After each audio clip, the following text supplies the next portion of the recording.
Marie! Allô! On commence ça pour vrai. OK. Je voulais d'abord te lever ton verre parce qu'on sait. Je sais pas si on s'est vu, mais en tout cas, je sais pas. Je pense pas que j'ai été officiellement félicitée pour ton GG. Ah, ben là, merci. Alors, bravo, là, je me suis mal prise, mais Galoum, GG, Ouais, 2023. Quel plaisir. C'est extraordinaire. Je pourrais te dire, quand j'aurais bu plus, les folies que j'ai fait avec ce montant-là. Oh du my GG. God, Ouais, oui. ouais. Attends, bois. Ouais. Félicitations à ton succès. Mais on peut en parler tout de suite parce que en fait, tu vois, je te fais l'inverse de ce que je t'avais dit faire. On va partir par la Moi, ça fin. me dérange pas. J'aime ça, les gens qui ont une pensée en arborescence. Parce que je m'en venais puis je me disais, comment c'est les GG? Mhm. Comment ça se passe quand tu reçois le prix des GG à Ottawa? C'est vraiment spécial. Bien là, en plus, c'était une édition différente. Parce qu'habituellement, c'est, mettons, une année à la fois. Là. Mais là, il y avait eu la pandémie, donc il y avait 4 cohortes qui n'avaient pas eu leur cérémonie. Oh, OK. Donc, c'était tu sais, de 2021 à 2024. Et il y a 7 catégories. Puis, tu as anglais-français dans chaque catégorie. Fait que ça fait quand même C'était long. pas mal de monde. Puis, en plus, moi, j'étais sur un gros high parce que je suis revenue du Festival du livre de Paris le lundi. Puis, le mardi, je prenais le train pour aller à Ottawa. Fait que c'était comme un printemps, un beau tourbillon. Chargé, là. Vraiment. Mais ça te prenait-tu une robe longue? Ben là, c'est ça, c'est que c'était c'est quoi? différent OK. parce que vu qu'on était si nombreux, je pense que c'était un peu moins trippant parce qu'il n'y avait pas d'alcool, puis il n'y avait pas de tenue de soirée, c'était des tenues de ville. Ah, Moi, j'aurais aimé ça, là, mettre une super belle robe. c'est révolu, il n'y a plus d'argent. Ouais. Il y a plus Il y avait d'argent. pas, pour vrai, il n'y avait pas d'alcool. Ah, Ouais. fait que t'as même pas pu célébrer Non. ton prix. Ben, on s'est rattrapé après. La là, remarque en au chèque que revenant. t'as, c'est ça, tu Oui, peux... t'as moyen de payer célébrer. la traite. Mais tu sais, c'était pas le soir, c'était comme l'heure du dîner. Puis là, ben, t'arrives, c'est super spécial parce qu'il y a comme des militaires qui te font répéter les déplacements. Ah, le protocole. Ouais. Puis là, il y a comme toute une manière de se mettre dans la rangée pour pas passer devant les gens qui sont assis puis les accrocher. Donc, à chaque fois que quelqu'un se lève, après, on avance. En tout cas, donc, on avait répété ça Oh my avec God. un militaire super sympathique. Puis moi, je les aime bien, les militaires, parce que, ben c'est ça, j'ai aussi enseigné le français à des militaires. Fait que je sais exactement comment ils sont. Tu sais, je connais bien, tu sais, t'as l'air, la terre puis la marine. Donc, tu sais, ceux qui sont pilotes, c'est les gros égaux. Ceux qui sont l'armée de terre, les fantassins, tout ça, sont plus terre-à-terre, concrets, tu sais, sont comme dans OK. le moment. Puis les marines, ça, c'est les weirdos, là, tu sais. Des fois, ils passent 6 s'isolent. mois dans un sous-marin. Puis là, ils ressortent, puis tu les as dans ta classe, donc ils sont comme un peu space. Mais là, c'était les concrets de la Terre qui nous dirigeaient. Fait que moi, je les aime bien, ces gars-là. Puis toi, t'es tout le temps très clair avec eux. Tu n'es pas dans le doute qui en finit plus. Là. C'est comme, il y a une marche à suivre, puis eux autres, ils la connaissent. Fait que c'est comme un peu rassurant. Ouais. Puis c'était super le fun, mais c'est vraiment spécial parce que là, tu te retrouves devant le parterre où est-ce que, tu sais, c'est les éditeurs, c'est nos invités. Là, on avait droit juste à un parce qu'on était trop nombreux, mais c'était tout du monde, tu sais, fait que c'était comme émouvant. C'est des amis. Oui, puis il y a les autres auteurs Ben oui. aussi qui ont remporté. Moi, il y avait mon chum, mon fiancé qui était là, mon éditeur. Plein de monde que je respecte, que j'aime Ton chum, beaucoup. ton fiancé, C'est la même c'est la personne. même personne. Je te rassure. Puis, ben là, c'est ça, tu t'es comme planté en avant, puis là, il y a quelqu'un qui lit un texte que les juges, les 3 membres du jury ont écrit sur ton... Oh! Ouais, fait T'en que là, souviens-tu un peu? C'était quoi qui se dégageait de... il parlait beaucoup des relations entre les humains, la présence des animaux aussi dans le livre, le côté sensible. C'était super beau, mais là, t'es vraiment planté là, devant tout ce parterre-là de gens du milieu. Puis là, ben, t'écoutes ça. Puis après, tu te fais prendre en photo avec la gouverneure générale, Mary Simons. Puis là, ben, il y a toute une marche à suivre là, où il faut que tu passes à tel endroit. Tu fais comme un petit demi-cercle. Puis là, il y a une photo qui est prise. Mais j'ai vraiment une face de pète sur ma photo. Fait que je l'ai même pas partagée. Oh. Non.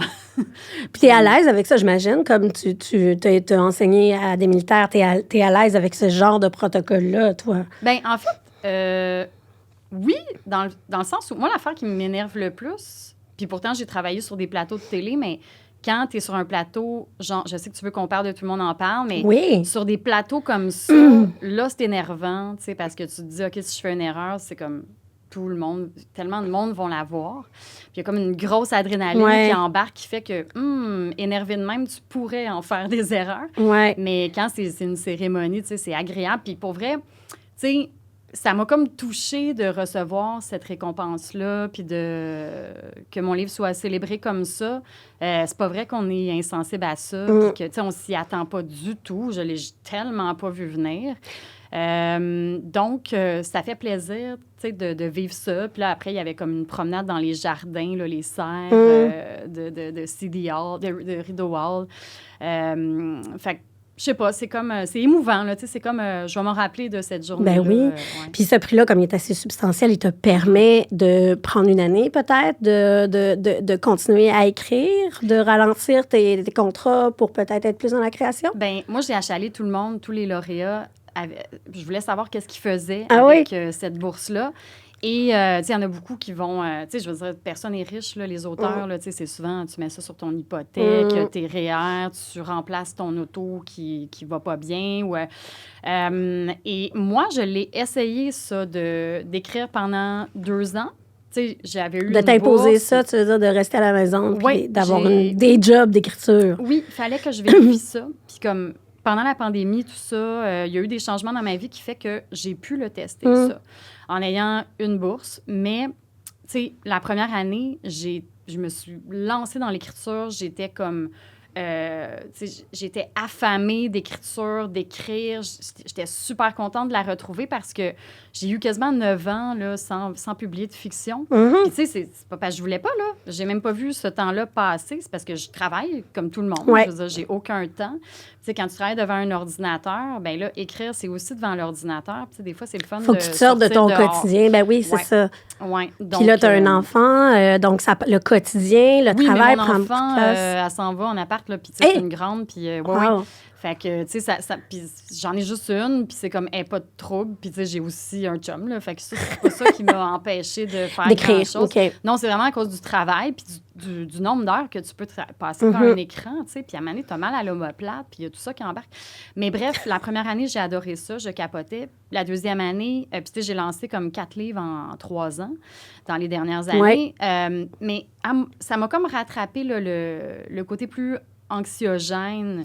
Parce que, une fois que, tu sais, quand tu as ta bourse, c'est le fun, mais en même temps, oui, c'est super, 31 000 mais tu sais, tu peux pas vivre des années là-dessus non plus. Là. C'est même pas, tu sais, c'est pas vraiment un salaire annuel, même si, tu sais, je cracherai pas là-dessus. Là, c'est quand même un très bon montant. C'est imposable, ces prix-là? Je sais, j'ai aucune idée, hein, franchement. Pas les prix, par exemple. OK. Les prix littéraires, non. OK. Mais les bourses, oui. Ah, OK, oui. Ouais. Parfait. Fait que ton GG n'est pas imposable. Non, c'est Bravo, ça, ça, c'est c'est le vraiment fun. merveilleux. Mais bref, je l'ai essayé, puis à un moment donné, j'étais trop stressée par rapport aux questions financières, puis à l'impact que ça a aussi, tu sais, sur ton porte-monnaie.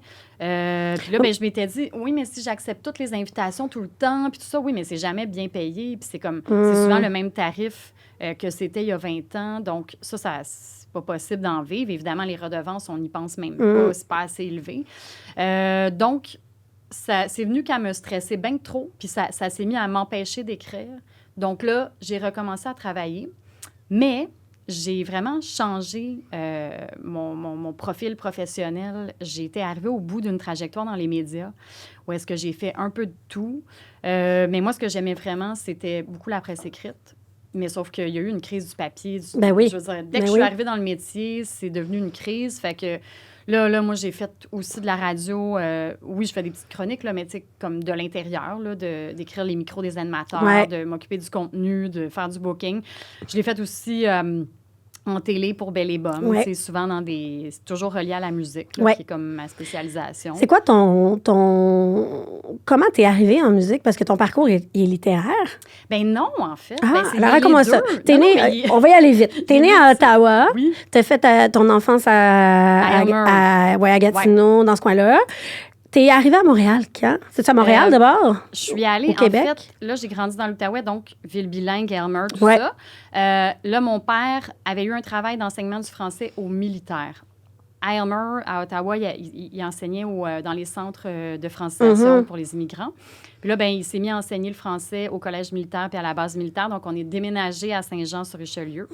Puis là, j'ai passé mon adolescence là. Et là, c'est là que... Là, moi, je me suis mis à triper sur la musique, mais solide. Là, j'ai eu 16 ans pendant les années Nirvana, puis ça m'a comme renversée. Mais j'écoutais toutes sortes d'affaires avant aussi. J'ai eu un intérêt aussi comme musicienne, mais j'ai pas vraiment exploré ça plus. Mais tu sais, j'avais un petit talent là, quand j'étais jeune. J'ai déjà fait des camps de musique, des affaires de même. Puis j'ai toujours adoré les cours de musique. Puis des fois, je repense à ça, là, tu sais... Quand j'étais arrivée au secondaire, j'étais en musique, puis on avait le droit de ramener un instrument à chaque fin de semaine. Moi, je les ai tous ramenés, je les ai tous appris. Tu sais, moi, je jouais du sax ténor, mais quand tu sais jouer ça, mon rêve! C'est facile de faire la flûte traversière, la clarinette, tout ça. Tu sais, c'est juste le bec qui est différent. Fait que je les ai toutes apprivoisées. À un moment donné, je jouais les vendredis soirs dans un stage band avec des vieux monsieur retraités. Tu sais, des fois, faut que je me suis ramassée à faire ça. C'est bien drôle. Fait que la musique est vraiment arrivée avant la littérature dans ta la vie. musique a toujours été là. Tu sais, mon père aussi aimait beaucoup la musique, autant la pop, toutes sortes d'affaires. Puis le grand frère de ma meilleure amie, quand j'étais ado, lui, il tripait sur l'émission de Claude Rajotte qu'il y avait le dimanche soir. Le cimetière. Oui, à la télé, mais même une émission plus la radio, qu'il y avait sur la radio universitaire. Ouais. Et puis là, on s'est mis à... Lui, il allait voir des shows, il était plus vieux. Puis là, moi, j'étais comme, OK, je veux y aller. Puis tu sais, j'étais très jeune, j'avais comme 15-16 ans. Puis tu sais, j'allais voir des shows au Rialto, là, je tripais sur Mimum and Morgenthaler. J'étais vraiment obsédée par... Je me souviens, à un moment donné, j'étais allée voir un groupe qui s'appelait Lush, puis il y avait Weezer en première partie. C'était comme un petit band. C'était la première à découvrir Weezer à Montréal. C'était sûrement la première fois qu'ils jouaient à Montréal. Mais bref, j'étais obnubilée par ça. Donc, tu sais, je suis allée étudier, moi, en journalisme à l'université. C'est là que j'étais arrivée à Montréal. Ouais. Puis là, je voulais faire du journalisme musical, tout ça. C'était ça qui m'intéressait, le journalisme culturel. Puis la littérature, c'est arrivé au cégep. Écoute, là, j'arrête plus de parler, là, mais c'est parce que je m'enlignais pour te faire une histoire courte. Là, je voulais être vétérinaire pour les chevaux. Hey, je suis même pas étonnée. Ouais. Vétérinaire, je veux dire, tous tes livres en parlent, presque. Sauf que j'ai haï ça, là, moi, Sciences Pures. Sciences Pures, j'ai détesté ça. Puis là, c'est là que j'ai fait, OK, j'haïs trop ça, je fais le contraire. Puis là, je me suis retrouvée en lettres. Puis là, j'ai comme trippé bien raide. Mais là, tu sais, tu te dis tout le temps, OK, il faudrait quand même que je me trouve un métier, là, parce que je ne pourrais pas devenir poète, tu sais, dans la vie. Donc là, j'avais décidé, OK, le journalisme, ça me tente. Puis là, je me suis retrouvée à Montréal pour amorcer des études en journalisme. C'était la première cohorte à l'UQAM avec le profil journalisme. On était juste 40. Il y avait vraiment du monde très, très bright là, dans cette cohorte-là, là, genre Hugo Dumas, Marie-Soleil Michon, plein de monde qu'on voit en ce moment. Puis on avait Pierre Bourgault en communication orale. On avait des vrais journalistes qui nous amenaient dans les médias, tout ça. Mais j'étais pas tout à fait à ma place parce que là, tu sais, quand il fallait, mettons, aller écouter une conférence de presse puis écrire un article, là, moi, j'étais plus portée à vouloir faire une chronique. Fait que là, je lisais pas au prof. OK. Puis là, je faisais une chronique. Tu sais, mettons, on allait au palais de justice. Puis là, moi, j'avais plus observé la différence des classes entre les gens, tu sais, qui étaient dans des procès, puis les avocats. Puis moi, c'était beaucoup plus là-dessus que j'avais envie d'écrire, puis pas sur le procès. Fait que là, tu sais, je te pondais des textes un peu inattendus. Puis là, les profs, tu sais, c'était super valorisant pour moi parce qu'ils aimaient ça, tu sais, ils trouvaient ça audacieux, ils lisaient ça devant la classe. Puis bon, mais tu sais, il y a eu un moment où est-ce que les profs m'ont dit, Marie-Hélène, tu sais, le département de littérature, il est juste à côté, là, tu sais. Ils t'ont dit que tu avais peut-être le... D'une manière super fine, là, parce que... Puis moi, tu sais, aussi, j'écrivais au Montréal Campus, puis c'est bien plus là que j'ai appris le métier, tu sais, puis je voulais faire du journalisme culturel. Il y avait Isabelle Haché, tu sais, qui était comme notre rédactrice en chef, Noémie Mercier, tu sais, vraiment du monde très bright. Ben oui. C'était le fun d'apprendre le métier là, parce qu'on était dans un pavillon de l'UQAM, puis on vendait des beignes puis du café comme pour renflouer les coffres, là, tu sais. Puis on avait une petite paye, donc c'est vraiment plus là qu'au bac que j'ai continué d'écrire là. Le bac, tu l'as fait en... J'ai switché en littérature. En littérature, finalement. Oui. Où tu as commencé... parce que quand tu finis ton bac, normalement, tu as un texte en création littéraire. Tu travailles sur ton texte. Là, j'ai fait ma maîtrise après.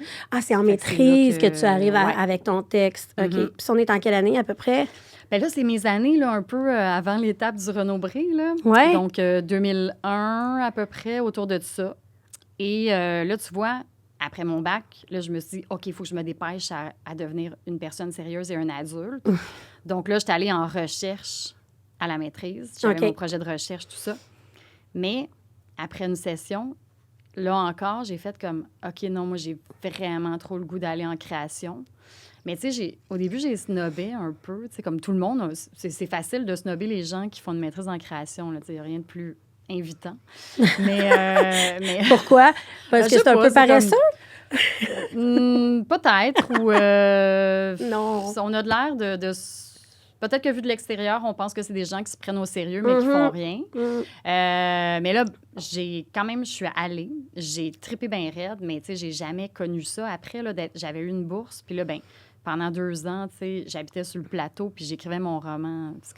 C'est devenu Soudain le Minotaure. Là. Ah, c'est ça, c'est ton premier roman. Ouais. Écoute, là, on est bobli, mais c'est quand même un... Regarde, tu vois, là, je fais juste évoquer. J'ai beaucoup d'émotions en parler. Ça fait longtemps que je veux parler de ce livre avec toi. Je ne sais pas comment l'aborder. Je l'ai acheté avant ta réédition.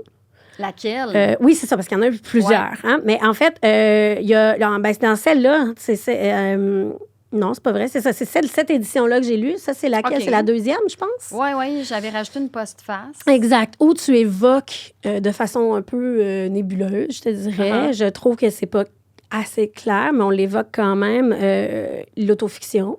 Oui, mais attention, parce que ça, on peut pas appliquer ce mot-là à un livre comme ça. Même si tout ce qui était arrivé au personnage féminin m'était arrivé, ce qui n'est pas le cas, il y a quand même la moitié du livre qui est un personnage masculin. Oui. Et dans une autofiction, il faut que le... Puis en plus, je sais que tu as reçu Mélika, c'était passionnant de l'entendre, mais tu sais, ce que Dubrovsky préconise, c'est que ton personnage porte le même nom que toi. Mais là, c'est pas le cas non plus là-dedans. Parce que moi, ce livre-là, je l'ai publié dans les années très autofictive, avec Marie-Cécile Labrèche, Guillaume Vigneault. Il y avait aussi une Nelly Arcan. On est en 2002, je pense, première édition. 2002. Donc, c'est des années où l'autofiction était très valorisée, mais moi, j'ai su tout de suite que ça serait pas ça, mon terrain de jeu. Que... Tu voulais pas du tout aller là. C'est là que je veux réfléchir parce que je veux pas raconter le livre parce que c'est... Ben, en fait, on peut pas... Je trouve pas qu'on peut raconter ce livre. C'est un roman choral. Je sais pas si c'est même choral. Un diptyque. C'est un diptyque, oui. Donc, on a la vision d'une situation par Ariane. On a la vision aussi de... Comment il s'appelle? Minotaurès. Minotaure. Donc, on a ces deux versions-là d'une agression qui s'est passée. Donc, on voit vraiment comment Ariane vit avec ça et décide de terminer, un peu de tourner la page de cette histoire-là. Et on voit aussi comment l'agresseur, lui, réagit, comment... et je te dirais, moi, j'ai lu cette version-là, donc, dans la... t'expliques dans l'édition qui est parue chez Alto, 20e anniversaire, qui est paru en 2022 pour les 20 ans. Oui, exact, que tu as changé l'ordre des parties. Donc, moi, quand j'ai commencé avec Minotaurès et j'ai fini avec la partie d'Ariane. Donc, toi, ce que tu as fait dans l'édition chez Alto en 2022, tu as interchangé ce qui était à l'époque proposé. Donc, on commence avec le discours d'Ariane et on finit avec celui de... Oui, qui était l'ordre réel dans lequel c'est ce que moi, j'avais écrit mon livre. Ouais. Pourquoi d'abord, tu l'avais écrit de cette façon-là avec Ariane dès le départ et pourquoi on a inversé dans la première édition ces deux discours-là? Moi, ce que je voulais faire, c'était 3 parties. Il y avait Ariane au début au jeu. Puis là, je m'étais dit, je vais faire 3 femmes. Donc, un va être au-dessus, puis l'autre au il. J'étais dans des considérations de ce genre. Donc, je m'enlignais pour faire ça. Et puis, oublie pas, moi, que je sors du journalisme parce que moi, j'ai quitté ça parce que ça me tentait pas d'être pognée pour obéir au réel. Là. Fait que je m'en vais pas en littérature pour faire de l'autofiction. Tu veux faire de l'imaginaire, toi. D'ailleurs, c'est assez clair. C'est roman, puis tu l'as jamais revendiqué. Tu n'as jamais parlé de... Non, c'était très, très important pour moi parce que j'ai pas envie d'être obligée de décrire des choses parce que ça appartient au réel, puis que j'utilise le mot autofiction quand je peux mettre tout ce que je veux pour faire une bonne histoire. Tu sais, pour moi, c'est bien plus intéressant de faire une bonne histoire que de respecter le réel.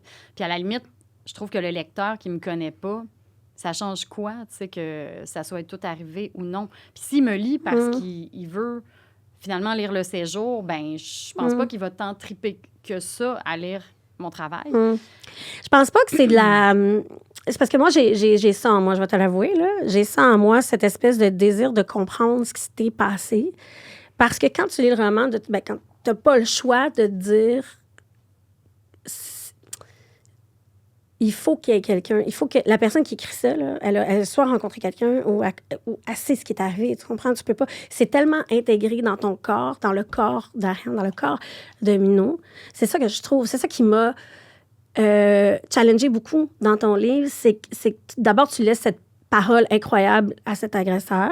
Tu lui laisses la parole, tu lui donnes les mots, mais qui sont... Je prends le jeu. C'est incroyable. Et c'est pour ça que c'est pour ça que ça... Tu vois, c'est ça l'affaire. Je suis émotive quand je parle de ça parce que je me dis comment ça a été d'écrire ça. D'écrire « Je suis un violeur, j'ai abusé de j'aurais dû l'étrangler, je ne l'ai pas étranglé. » C'est vraiment fucké. Là, tu sais, moi, à un moment donné, je suis allée voir mon directeur de maîtrise, puis là, j'ai fait... Ça me tente plus le plan initial. Là. J'ai écrit mon premier personnage, puis j'ai pas envie de raconter encore cette histoire-là de même. Et là, je voudrais me mettre dans la peau de l'agresseur. Fait que moi, tu sais, aussi, j'ai une base en journalisme. Je suis quelqu'un qui aime faire de la recherche. Tu sais, je me suis vraiment documentée. Là. J'ai pas pondu ce personnage-là de même. J'ai lu des analyses de psychiatres, des psychanalyses aussi d'agresseurs, des témoignages de violeurs en cours. Tu sais, j'ai vraiment fait une grosse recherche. Et ça me tentait, moi, de voir, OK, comment je peux intégrer la recherche, puis après ça, inventer à partir de ça. T'sais, c'était vraiment ce qui m'animait. Et puis, il me semble qu'on entendait un peu ça, puis on nous encourageait beaucoup, les filles, à aller dans des cours de littérature et féminisme. Puis moi, j'avais l'impression tout le temps que, oui, mais moi, si je vais dans un cours comme ça, puis que c'est juste des filles, on avance-tu vraiment? Fait que ça me dérangeait un peu, puis j'ai pas vraiment pris cette voie-là, moi, de suivre ces cours-là, parce que je me disais, OK, on parle à des convertis.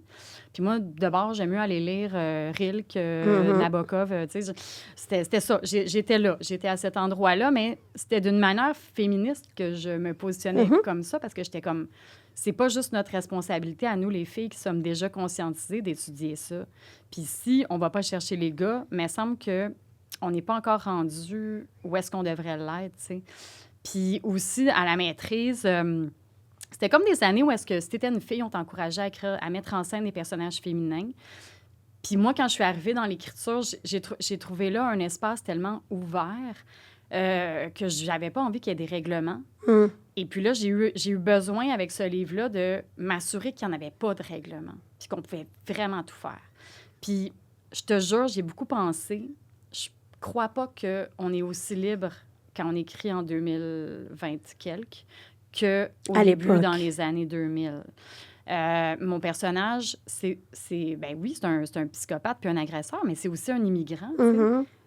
Et étonnamment, puis là, ça, c'est une autre affaire, mais ça a dérangé beaucoup de... Ben, pas beaucoup, mais ça a dérangé certaines personnes moi, je mette en scène un immigrant, tu sais, puis que je mette en scène aussi son entourage, puis tu sais, que selon certaines personnes, je reconduise peut-être des clichés, tu sais. Alors que c'est aussi un personnage, c'est un Costaricain, non, un Guatémaltèque.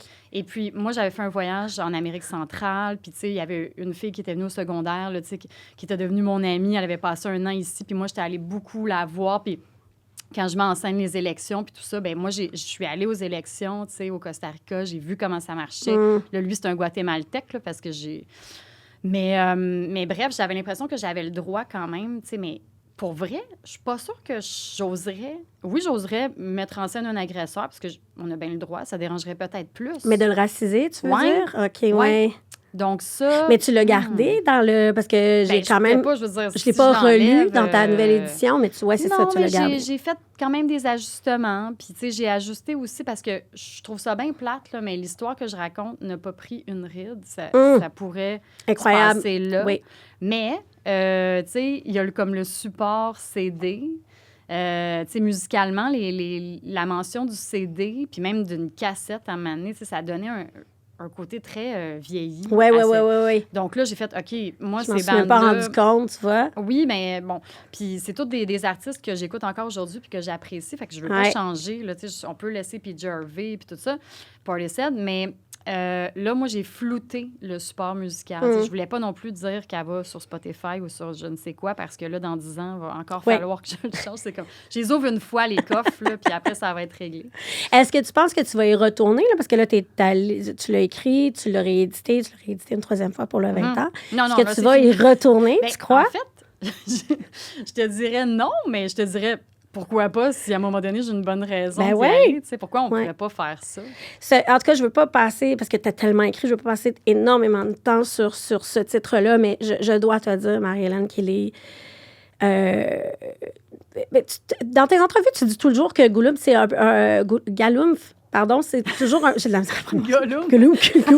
Galoumf, c'est ton titre le plus personnel. Bon, moi, je te connaissais pas beaucoup quand j'ai lu ça, mais j'ai eu l'impression de rentrer dans ta vie. C'est pour ça que je te dis, tu sais, il y a cette curiosité-là, des fois, chez les gens, d'essayer de comprendre pourquoi ce sujet-là t'intéresse. Pourquoi tu as été si à fond dans la réflexion? Mais ça doit être tellement tortueux. Est-ce que c'est catalyseur? Est-ce que ça t'a permis de... Écoute, je te vois patiner, là, puis je sais c'est quoi la question que tu n'oses pas me poser. C'est quoi? Ben, en fait, tu veux savoir pourquoi j'ai écrit sur une agression puis si ça m'est arrivé pour vrai? Ben, en fait, à toi de me le dire. Mais honnêtement, je réponds à cette question-là juste si quelqu'un ose me la poser. C'est vrai? Bien, c'est parce que je t'ai jamais posé la question frontalement parce qu'évidemment, dans les coulisses du milieu, on entendait ça. Ah, c'est Marie-Hélène, c'est l'histoire de Marie-Hélène. J'ai jamais été frontale, j'ai jamais posé la question. Mais je me permets de t'en parler parce que là, avec la réédition, tu l'as carrément mis sur la table. Mais c'était pas très... je veux dire, moi, tout ce que j'ai lu, même ta postface, c'est toujours un peu nébuleux. Hein? Tu vas jamais dans le sujet, tu peux jamais dire « je suis la victime ». Tu sais, tu te positionnes pas comme une victime, jamais. Non, vraiment pas. En fait... Tu sais, quand c'est pas caché, là, maintenant, je l'ai caché au début parce que moi, j'avais vraiment peur de me faire enfermer dans les récits de soi. Puis qu'on oublie que moi, j'étais super fière d'avoir mis en scène un personnage masculin agresseur. Puis là, j'étais comme, c'est pas vrai que je vais me faire réduire. Je suis tout à fait d'accord. Puis les filles, on aime ça, là, tu sais, dire que les femmes, on fait de l'écriture de l'intime, puis tout ça, là, tu sais, c'était beaucoup à l'époque aussi. Puis j'avais pas envie d'être enfermée là-dedans. Puis aussi, c'est que... Tu sais, j'étais vraiment fière de mettre en scène ce personnage masculin-là. Et c'est vraiment plus là que je me suis sentie devenir une écrivaine puis que j'ai fait comme « Oh my God, c'est trop le fun, je vais en faire d'autres. » Mais oui, tu sais, j'avais vécu quelque chose de très proche là, de qu'est-ce que Ariane vit. Puis l'autre affaire que je voulais pas qu'il arrive, c'est que tout le monde dit qu'elle s'est faite violer. Mais non! C'est vrai. Oui, je me rappelle. Ben oui. Ça s'arrête. Elle s'est pas fait violer. Le viol. Oui, parce que lui, il parle de tous ses viols. Oui, c'est ça. Mais il dit, elle, je l'ai pas fait. J'aurais-tu dû le faire? C'était comme, oh, la pauvre fille qui s'est fait violer. Tout le monde m'aurait vu comme ça. Puis là, ben, c'est pas ce qui se passe. Et puis, le qualificatif de victime m'intéressait pas parce que moi, je trouve que les femmes qui se sortent de ça, c'est plus des héroïnes. Fait que c'est pour ça que mon personnage, pour moi, je l'ai jamais nommée comme une victime. Elle est victime de mauvaises circonstances, mais c'est une héroïne, alors que lui n'évolue pas. Lui, il reste, il stagne. Il n'y a rien qui se passe. Et c'est ça qui est le plus dégueulasse. Et je pense que c'est un maudit bon coup. En fait, je pense que ton éditrice ou ton éditeur de l'époque aurait dû t'écouter parce que j'ai relu les dernières pages et je trouve qu'on reste plus saisi. Oui, mais en fait, là, ce que je veux dire, puis tu sais, je suis dans le travail éditorial. Maintenant, je suis éditrice, on va en parler. Mais moi, personne ne m'a obligée à faire ça, là. Ah ben oui, en plus, tu le dis en postface. Puis moi, mais par contre, je savais que j'étais une bébé autrice, donc j'ai écouté ce qu'on me recommandait. Évidemment, on se laisse diriger. Oui, puis on me disait, c'est moins déstabilisant de finir avec Ariane, qui en plus évolue. Mais sauf que moi, je tripais sur Hubert Aquin, Nabokov, tout ça, les auteurs qui ne laissent pas leur lecteur tranquille puis qui le challenge. Mais je m'étais dit, OK, ben je vais les écouter, puis j'accepte. Sauf que... Peut-être que pour l'époque aussi, c'était ça. C'est-à-dire qu'on finissait, c'est vrai qu'Ariane, elle réussit à... Oui, mais il n'y a rien de rassurant à Non. ça. Non. Ça continue, il y en a encore des agressions comme ça. Pourquoi je voudrais rassurer mon lecteur? Moi, la littérature qui rassure, pour moi, c'est pas ça que je cherche quand je lis. Puis je trouve que si on fait ça, on n'est pas honnête dans notre représentation du réel. Je dis pas qu'il faut passer notre vie tout le temps à freaker, là, mais tu sais, pour moi, c'est pas ça que j'ai envie d'envoyer comme message puissant et comme vision du monde. C'est pour ça que j'étais super contente de pouvoir... Puis moi, ce que je dis, c'est ramener l'ordre initial dans lequel moi, je l'avais écrit. Et aussi, c'est que l'autre affaire qui fait que je voulais pas le dire, tu sais, si ça m'était arrivé ou non, c'est que pour moi, je n'utilise pas l'écriture comme une thérapie. Puis, soit dit en passant, il y en a qui le font, puis ça donne de très bons livres. Hein. Mais moi, c'est pas mon rapport à l'écriture. C'était comme... Moi, je voulais écrire un livre depuis toujours. J'avais rien à dire. Bien, rien à dire. En tout cas, j'avais pas trouvé, j'avais pas de matière. Puis là, tout à coup, cette affaire-là m'est arrivée, cette affaire-là horrible. J'ai fait comme, ah ben Chris, moi, je vais m'en servir, puis voici mon histoire. Puis ce qui est vraiment... c'est une revenge contre la vie, un peu? Non, surtout pas. Non, c'est juste comme une étudiante en littérature qui a soudainement une bonne histoire à raconter. Ah oui, tu l'as toujours attrapé sur cet angle-là. Oui, puis j'attendais, je voulais écrire, puis je savais pas quoi écrire. Je faisais comme un peu des exercices de style. Sauf que moi, c'était pas du tout pour faire une thérapie. Sauf que ce qui est vraiment spécial, c'est que c'est comme si j'avais enfermé ça dans la fiction. Puis on dirait, c'est étrange, mais on dirait que ça m'est jamais arrivé, cette affaire-là. C'est comme si j'avais tout inventé ça, mais non, je ne l'ai pas inventé. Donc, finalement, les gens qui font de la thérapie par l'écriture, ils ont raison de le faire parce que ça marche. Ça fonctionne un peu. Sauf que des fois, c'est comme si... Tu sais, moi, j'ai rajouté de la fiction là-dedans. Donc, des fois, je ne sais plus qu'est-ce qui est vrai ou non. C'est ça.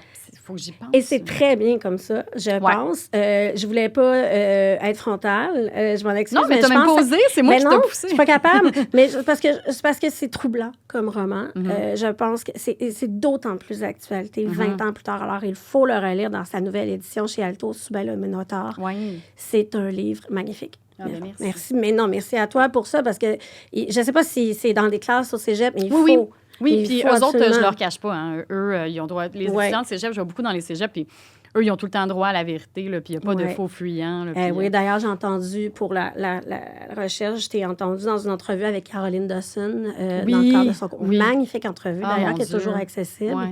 Mais bon, enfin, petit clin d'œil à Caroline.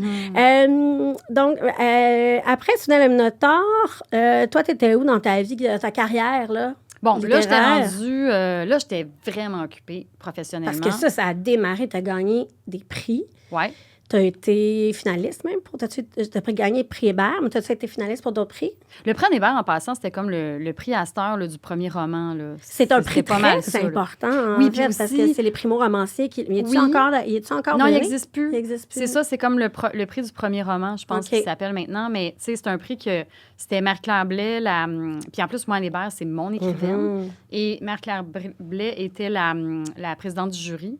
Puis là, c'est un prix qu'on reçoit au Salon du livre de Paris. Moi, c'était la première fois que j'allais à Paris de ma vie. Puis j'ai reçu ça des mains de Marie-Claire Blais. Wow. Tu sais, peux-tu croire? Moi, j'avais ramassé son papier, là, où est-ce qu'il y avait ses notes sur mon livre. Puis tout ça, je l'ai encore. Puis on a correspondu après, tu sais, puis on s'est toujours un peu écrit. Et donc, tu sais, de recevoir ce prix-là qui porte le nom de mon écrivaine, des mains de Marie-Claire Blais, c'était comme... Vos débuts de carrière, Oui, méchante claque dans le dos. Est-ce que, pour la suite des choses, ça... Parce que quand on commence comme ça, une carrière littéraire sur un high, est-ce qu'on attend l'autre high qui va être plus gros? Oui, ça, c'est comme une drogue. C'est sûr que tu en veux. C'est ça l'affaire avec les prix. C'est que dès que tu as un prix, puis ça, le monde n'en parle jamais, là, mais je peux quand même te le dire, là, c'est sûr que tu en veux un autre. Ouais. Tu fais pas un livre pour en avoir un, mais si ton livre n'a pas de prix, tu te demandes c'est quoi qui s'est mal passé. OK. Mettons, ton livre a un bon lectorat, mais qui ne va pas dans les prix. Oui. Ce qui a été le cas, je pense, de... Là, après, c'était La mort de Mignonne. Oui, l'amande mignonne, ça, mais ça, c'est des nouvelles. Alors, moi, je veux te parler aussi de ce genre-là, de la nouvelle, parce que c'est quelque chose que tu as fait avec C'est mon genre Galouf. préféré, je pense. C'est mon genre chouchou. J'en lis plein aussi des nouvellistes, puis c'est un genre boudé. Oui. Mais c'est le fun d'écrire des nouvelles parce que tu peux risquer beaucoup plus. Là, moi, je t'ai rendue, tu me demandais où est-ce que j'étais. Là, j'étais chef de la section musique au Voir, fait que j'avais pas du tout le temps là, d'écrire des romans, puis j'avais jamais de temps pour écrire, puis je passais ma journée à écrire des articles, puis tout ça. Donc, je me suis mis à faire des nouvelles. Parce que c'était une contrainte de temps, ça te donnait... c'est comme un exercice d'écriture en même temps. Oui, puis tu peux t'embarquer, puis c'est pas grave si tu la moffes ou qu'il y a eu trop de temps entre tes 2 sessions d'écriture. T'es pas en train d'échapper ton roman. Ouais. Puis là, j'avais découvert Raymond Carver, qui m'a donné encore plus envie d'en écrire. OK, ça, c'est un nouvelliste, je le connais pas. Oui, nouvelliste américain. OK. Je te recommande un livre qui s'appelle Les vitamines du bonheur. OK. Super bon livre. C'est un de mes nouvellistes préférés. Fait que là, je me suis mis à écrire ça. J'ai vraiment trippé. J'ai adoré ça.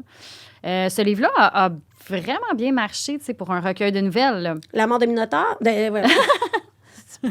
La mort de Minotaure. Hey, oui, on la veut, la mort de Minotaure. Non, la mort de Mignonne. Fait que ça, t'as 12 nouvelles là-dedans. Est-ce que c'est toutes des inédits ou tu les avais déjà publiées? Ah, il y en avait peut-être quelques-unes là, que j'avais testées, que j'avais publiées, je pense, dans le P45 à l'époque. Ah oui, OK. Ouais. Ça, c'était Nicolas Langelier. C'est ça. Okay. Fait que, il y en avait que j'avais publiées, là, mais tu sais, un peu comme les nouvellistes, on a le droit de faire ça, là, tu sais, mais à un moment donné, tu construis une œuvre, fait que tu vas chercher quelques-unes de tes nouvelles. Tu trouves des liens. Puis, oui, c'est ça. Un mauvais recueil de nouvelles, c'est un ramassis de textes épars, mais ça peut être très construit aussi, un recueil de nouvelles, puis c'est ça qui fait les bons recueils. C'est ça la beauté, quand tu te rends pas compte que c'est plein de petits textes écrits de façon justement éparse. Quand tu comprends qu'il y a une structure, quand tu vois des thèmes qui se rejoignent, là, on est vraiment avec un bon recueil de nouvelles. C'est vrai, tu as raison. Puis, donc, c'est ça, c'est la contrainte qui est intéressante dans la nouvelle. La courbe narrative, le punch aussi doit, j'imagine, il y a comme mais une t'es pas notion... obligé tout le temps de faire ça. Puis tu peux te permettre des choses comme... Dans Galouf, j'ai beaucoup joué avec ça, là, des nouvelles très courtes, mais très denses, avec des phrases longues, là, très chargées. Là, comme beaucoup d'électricité. Mais ça serait trop concentré pour un roman, ça, d'avoir ça tout le long. Oui. Mais là, tu peux faire ça dans les textes. Tu peux étirer, tu peux ramasser. J'ai adoré la construction de Galouf. Pour vrai, j'ai trouvé ça... il y a un rapport à... Évidemment, on l'a déjà nommé aux animaux. Tout le monde l'a nommé. Je pense qu'à chaque fois que tu fais une entrevue, tu parles de ton amour pour les animaux. Ça fait partie de mon rapport à l'écriture. Là, Je pense que oui, hein, tu peux plus dissocier l'animal... et la littérature. Bien, honnêtement, j'y pense même pas, mais je finis toujours par me retrouver là-dedans. Je veux dire, déjà, au départ, on est avec le Minotaure, on est dans un... Il y a comme... Je trouve qu'il y a quelque chose dans ton œuvre avec Griffintown aussi. Mais la Desiderata, je m'étais dit, OK, je vais faire un livre sans cheval. Il n'y a pas de cheval. Il n'y a aucun... Mais y a-tu des animaux? Il y a 3 ânes. Ah! Ben là, la Desiderata, d'abord, quand je t'ai lu la Desiderata qui arrive, là, je te dis, on est pêle-mêle, là, mais qui arrive pour moi, ces 2 livres-là doivent se lire ensemble. Oui, vraiment. Tu es d'accord avec moi? Je suis contente. J'aime ça quand ça arrive. Oui, tout à fait. Parce complètement. que je trouve qu'ils se répondent sans se répondre. Je trouve que c'est une revanche. De Soudain le Minotaure. J'ai trouvé que c'était... On se fait justice. Oui, les femmes... Puis je sais pas si tu as lu... je fais un petit parallèle. Peut-être que tu n'aimeras pas ça, mais quoique c'est une fille que j'adore, Catherine Lalonde, qui a écrit... Seigneur Dieu, j'oublie son... Bon, là, La dévoration des fées? Ben oui. L'as-tu lu? Oui. Moi, je trouve que c'est une chance qu'elle existe, elle aussi, comme journaliste dans notre panorama. Là. Oui, très pertinente, qui cherche vraiment les nouvelles et ce qui se passe dans le milieu du livre. Mais j'ai trouvé qu'il y avait une force dans la poésie. Vraiment, je te découvre avec la Desiderata dans une poésie que je n'avais pas lue, je pense, à date. Dans un univers onirique aussi. Ça faisait écho pour moi à ce livre de Catherine Lalonde. Et je me suis dit aussi que tu devais être une personne d'introspection en lisant ces livres-là. Est-ce que c'est le cas? J'ai l'impression que tu fais un beau travail sur toi à travers tes livres. C'est drôle, mais je sais pas pourquoi, là, mais oui. Bon, je tiens un journal intime depuis toujours, là, puis c'est spécial, là, parce que moi, je peux descendre dans mon sous-sol, il y a des boîtes et des boîtes. Fait que là, des fois, je me dis, OK, on est quelle date aujourd'hui? je vais aller prendre n'importe quel là, de mes carnets, puis je vais trouver la date la plus proche. Là, puis là, je vais voir qu'est-ce que je faisais il y a 18 ans. Oh, tu les as toutes gardées. Oui, je les ai toutes. Mais là, ça fait beaucoup quand même. Mais ce qui est vraiment spécial, c'est que j'ai complètement arrêté il y a 2 ans de tenir mon journal intime. Pourquoi? C'est fucké, t'as plus besoin. Je sais pas pourquoi. Tu le fais à travers tes livres. Oui, peut-être parce que c'est là que je me suis mise à écrire là, pendant mes 2 ans. Mais mon père est mort. Peut-être que ça a comme shaké quelque chose en moi. Mais il y a aussi eu tout ce repositionnement professionnel où est-ce que là, j'ai eu l'impression d'arriver à quelque chose de vraiment, vraiment épanouissant pour moi, c'est-à-dire de devenir éditrice. Puis c'est comme si mon rapport à l'écriture, que je pouvais pas nourrir tant que ça, ben oui, un peu, là, mais pas complètement, parce que, tu sais, l'écriture, dans le but de communiquer des choses puis de rédiger, c'est comme tout le temps encore à renacher au réel. Ouais. Mais là, dans mon travail d'éditrice, écoute, ça fait... Là, j'ai eu la chance, on m'a fait un immense cadeau quand je suis arrivée chez VLB Éditeur. On m'a mis dans les mains le nouveau roman de Paul-Serge Forest qui sort là, bientôt. Là. Alors, rappelle-nous, lui, il a écrit... Tout théorie. Qui avait gagné le prix Robert Clich il y a quelques années. Oui. Les critiques ont été élogieuses. Oui, c'était écœurant, ce livre-là. J'aurais jamais pensé... Je vais prendre de tes nouvelles, parce que moi, aux dernières nouvelles, tu étais éditrice en jeunesse. Ah, je fais les deux. Tu fais les deux Oui, maintenant. je suis à La Bagnole et chez VLB. Wow! Martin Balthazar m'a engagée puis m'a confié ce double statut qui me rend vraiment de bonne humeur. Tu sais, je te dirais que je me sens vraiment, vraiment comme un poisson dans l'eau quand on me donne un roman comme Paul-Serge. Écoute, on l'appelle le mammouth. Là, c'est comme, là, on vient juste de faire le montage du livre. Ça donne 536 pages. Oh là là! Ouais. OK. Puis c'est encore plus flyé que Tout théorie. Moi, j'ai eu un fun fou à travailler là-dessus avec lui parce que, bon, c'est une personne vraiment agréable, drôle. C'était un charme là, de faire ce livre-là. Ce livre-là, compliqué, là, avec beaucoup, même trop d'abstraction. Mais en tout cas, je te recommande de l'inviter. Parce que lui, du réalisme magique. Oui. Il est encore là-dedans? Oui, encore un peu ben, il y a sa talle à lui. Là. Okay. Il n'y a pas grand monde qui ressemble à ce qu'il fait. Ben écoute, je suis vraiment heureuse de savoir ça. J'ai très hâte de découvrir tes textes. Mais en tout cas, c'est ça pour dire que je pense que c'est en devenant éditrice que ça a tellement nourri mon rapport à l'écriture que c'est comme si j'avais moins besoin de faire mon journal ou il y avait comme des frustrations qui tout à coup n'existaient plus. Mm-hmm. Puis moi, ça, comme à chaque jour, ça fait bientôt 2 ans là, que je fais ce métier-là. Puis à chaque jour, je suis comme vraiment contente de faire ça. Puis j'en reviens pas. Puis je suis contente de le faire là. Oui, à l'âge que tu as maintenant. Oui, avec toute mon expérience. Toute mon expérience aussi, même en journalisme. Là, j'ai édité là, des textes des textes. Là, j'en ai édité là, beaucoup. Fait que je suis pas comme une petite nouvelle là, qui débarque. Je me sens très solide. Je me sens dans mon élément. J'adore ça, faire ça. Puis, ça me nourrit vraiment. Puis tu portes les projets des autres. Oui, parce que là, tu deviens ambassadrice. Tu deviens le cheerleader de ce livre-là. Tu le présentes aux représentants.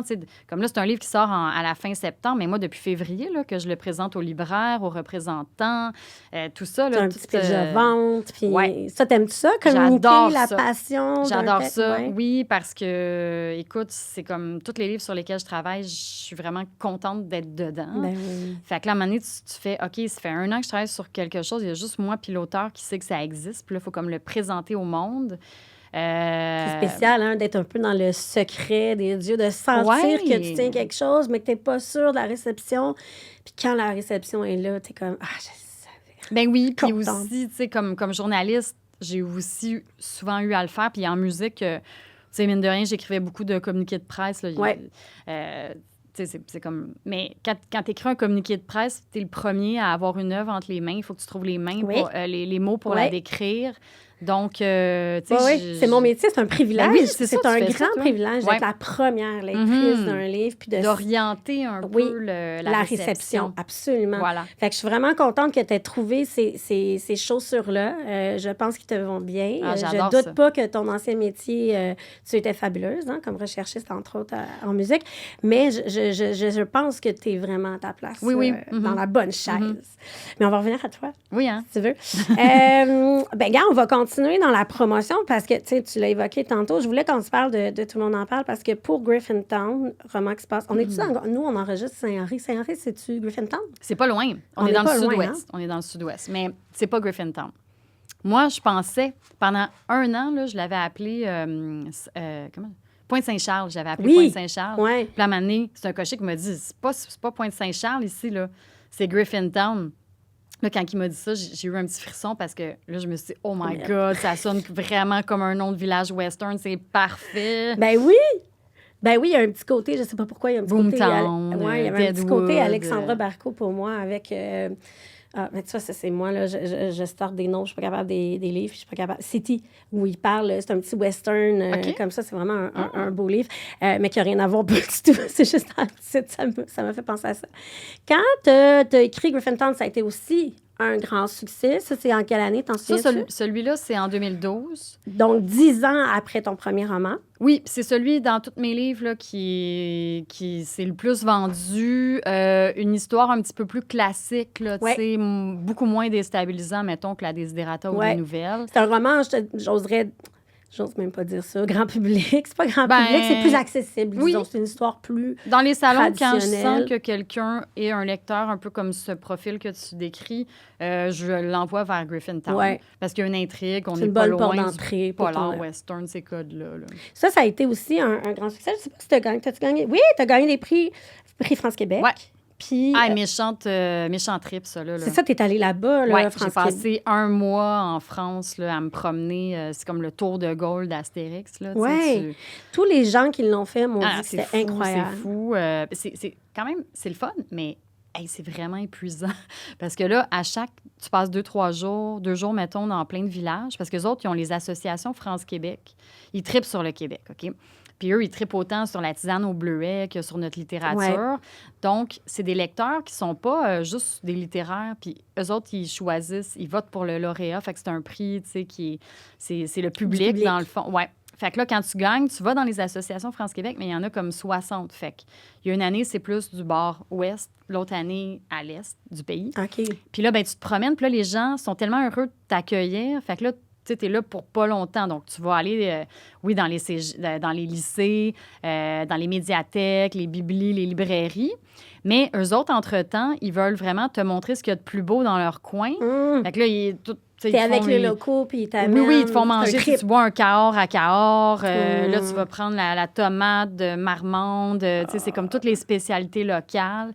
Là, ils vont te montrer tout ce qu'il y a de beau à voir. Puis, c'est tellement magnifique. Puis, c'est comme... Moi, j'étais pas beaucoup sortie de Paris, tu sais. Fait que là, tout à coup, de te ramasser à Astafort, tu sais. Ça, j'ai capoté parce qu'ils m'ont fait une surprise. Ils m'ont amené dans une écurie vraiment spécial, là, avec un type de façon de monter à cheval que j'avais jamais vu. C'est de l'équitation ibérique. Là. Il y a comme toute une façon de monter. T'es comme juste au pas ou au galop. Puis là, ben, le cheval va comme lever sa patte, tout ça. OK. C'est pas on n'est pas dans l'art du cirque, là, mais c'est comme un autre rapport à l'équitation. Puis, c'est sur les terres d'un vignoble. Fait que là, tu sais, tu montes à cheval toute la journée. T'as-tu monté cette fois-là? Oui, j'ai monté. Wow. Christy, oui, j'ai monté, mais un superbe animal. Puis là, après ça, on boit le vin, tu sais, de la terre. Où tu as monté toute la journée au soleil. En tout cas, c'est beau, la vie d'autrice, hein? Sérieux? C'est pas toujours de même, là. Mais ça bref, c'est fou, raide, cette affaire-là. Mais en fait, c'est ça qui m'a donné de la matière pour la Desiderata aussi, là, c'est ce voyage-là. Ah oui? Ouais. Mm-hmm. Toutes les belles choses que j'ai vues, les accents, là, tu sais. En fait, tu veux dire les personnages féminins, c'est tous des personnages que tu as... En fait, personnages féminins, masculins, les lieux, les odeurs, les accents, il y a des mots. Vrai. Le mot trouspinette, là, tu sais, c'est comme un alcool de prunellier. Ah, tu vois, moi, j'ai pas cherché à savoir. Je me suis comme... Moi, c'est ça qui arrive. Je suis pas à côté de mon dictionnaire. Mais non, c'est fait comme ça. Je me pas laisse porter. Fait que c'est un mot que je comprends pas. Comme galumph, là, j'étais comme, bon, c'est ça. Je vais le voir un moment donné dans le roman. Je sais pas c'est quoi. Je joue avec mon lecteur, avec ces mots-là. C'est vrai que tu joues. Trouspinette, tu sais, c'est comme, premièrement, si tu cherches dans le dictionnaire, il n'est pas là. Mais, tu sais, c'est une expression de l'alcool. C'est comme un alcool un peu rough, là, tu sais, une autre vie. Okay. Avec des pousses du prunellier, là. C'est-tu un beau mot? Vraiment. Je te comprends de l'avoir inséré. Ben oui, moi, j'ai ramené plein de mots C'est comme ça, ça. c'est Puis j'étais vraiment comme, OK, le je veux fun. les essayer. Mais je reviens à Griffintown parce que, en fait, tu l'as évoqué tantôt, je veux qu'on se parle de Tout le monde en parle. Parce que j'ai toujours ma lorgnette d'attaché de presse. Fait que je regarde toujours un peu mes invités avec la lorgnette des médias. Puis d'abord, j'ai constaté que tu fais partie des chanceuses à avoir eu beaucoup de médias à chacun de tes livres. Tu as été accompagnée par les médias tout au long de ta carrière littéraire, ce qui n'est pas le cas de tout le monde, malheureusement. Mais oui, je remarque ça. C'est un grand intérêt du milieu des critiques. Et ça t'a donc amené, tu as eu un tel succès que ça t'a amené à Tout le monde en parle. Dans une époque un peu particulière, ou pas particulière. Où il n'y avait pas beaucoup d'auteurs encore qui allaient à l'émission. Exact. Il n'y avait pas... je pense qu'il y avait... Attends, c'était qui d'autre? Il y avait eu cet auteur chez Québec-Amérique dont le père était un voleur D.Y. Béchard. Exact, là, qui avait été là. C'était un peu, je pense, les mêmes années. On célébrait à chaque fois qu'il y avait quelqu'un de la communauté qui allait à Tout le monde en parle. Moi, j'étais attachée de presse à l'époque, puis je peux te dire moi, je faisais la Beyoncé dans le couloir quand j'avais Tout le monde en parle. Oui, t'es fière, on réimprimait tout de suite. C'est sûr. Bien, le livre, en fait, je suis allée à Tout le monde en parle. Mon livre sortait le mardi, 2 jours après. Il fallait tout de suite réimprimer. Fait que, attends, ça, c'est rare, par exemple. T'es allée à Tout le monde en parle comme à la parution. Juste un peu avant. C'est très, très, très rare. C'est que ça veut dire que la personne qui a lu ton livre... Bon, je sais ce qui s'est passé. OK. Premièrement, j'avais comme attachée de presse Judith Landry, qui est maintenant ma patronne. Ben oui, c'est vrai. Oui, c'est vraiment spécial. Qui travaille chez Sagidas, qui est la directrice. Qui est la grande patronne. Elle est super bonne. Et qui était d'ailleurs dans les, je vais le dire, parce que c'est flatteur, dans les... je pense qu'il y a combien de personnalités? 100, je pense qu'il y avait 100 figures d'influence. C'était la seule personnalité du milieu du livre. Donc, je la félicite publiquement. Oui, on était bien fiers d'elle. Donc, elle... toute cette drive-là, quand c'est elle, ta relationniste, je peux te dire que ça change. Je veux dire, j'en ai plus... bravo, puis merci à tout le monde qui accompagne mes livres, mais sauf que Judith Landry, c'était quelque chose. Oui, là. Elle défendait énormément. Oui, puis quand Griffintown est sorti, j'ai fait Tout le monde en parle. Après ça, il y avait un shooting à Elle Québec. J'avais comme une robe de Marie Saint-Pierre. Il m'avait trouvé un gros cheval. C'était comme des affaires que j'ai jamais revécues. T'as pu refaire. Et là... Moi, j'étais sûre que, OK, on va me parler des mauvais traitements aux animaux qui travaillent, puis tout ça. Moi, je pensais que j'allais là pour me faire bâcher. Ah oui? Ben oui. Parce que les cochers ont arrêté quand? Ça fait comme 2 ans. OK, c'était pas... je pensais que c'était déjà comme... C'était une discussion à l'époque de maltraitance? On en parlait-tu beaucoup? Oui et non, mais tu sais, je te dirais que quand quelque chose de même t'arrive, tu te mets un petit peu à paranoïer. Oui. Tu te dis... Ben, j'ai jamais pensé, moi, que, dans le fond, elle, Judith, elle avait envoyé ça à Guillaume Lepage. Puis lui, il avait super gros aimé ce livre-là. Fait que moi, j'étais là pour ça, tu sais. Je savais même pas. Moi, j'étais comme, OK, je m'en vais me battre, là, tu sais, pour les cocher. Ce qui était fantastique, je vais le dire aussi, ce qui était fantastique à l'époque où tu étais, il y avait la rédactrice en chef, Carole André-Laniel. Oui, c'était elle. Qui, elle, était, qui a longtemps été directrice des pages lecture du Devoir. Donc, on avait une écoute incroyable de sa part. Elle avait des antennes. Elle avait des antennes, puis elle refilait à Guy des livres, lis ça. Puis elle avait une certaine audace. Oui, et donc, quand on connaissait Carole André et un peu les goûts de Guilla, ben franchement, on avait cette écoute, cet accès-là assez rapidement.